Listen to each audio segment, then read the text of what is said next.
It's time for another tip and trick with the Honda Fit. This one's all about HondaLink Assist. Let me explain what it does.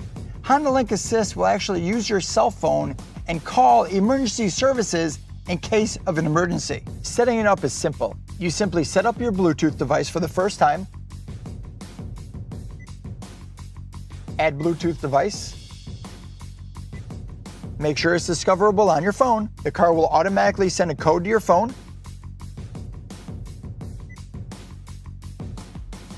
You accept that code and pair, and then it'll ask you if you want to set up HondaLink Assist.